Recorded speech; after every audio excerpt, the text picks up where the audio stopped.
खै एलिफेन्टको बित्दै अडिनै अडिएन अब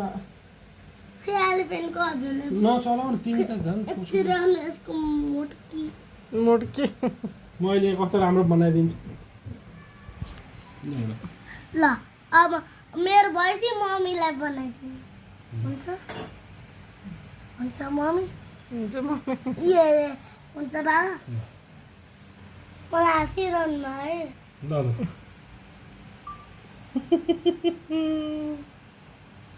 अहिले खा यस्तो निहुर नि तिमी त अर्काले गरेको नहुने कि न आफू गर्नु त्यसो बनाइदिउँ भन्यो भने अब गर्छ भने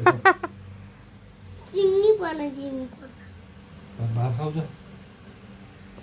अझै नै हुन्छ म त नखाने सराब देखाएर म नि खाँदिनँ ससुराले पनि भात खाएर आयो मलाई त खुवाइदियो बना ल भएन म बनाइदिइरहेको छु तिमीले बिगार उही खिर खाएर आ भने खान्न भने कति करा भनेर भाग्यो यति यति खायो खिर धेरै खाएन अनि भागेर मैले सरी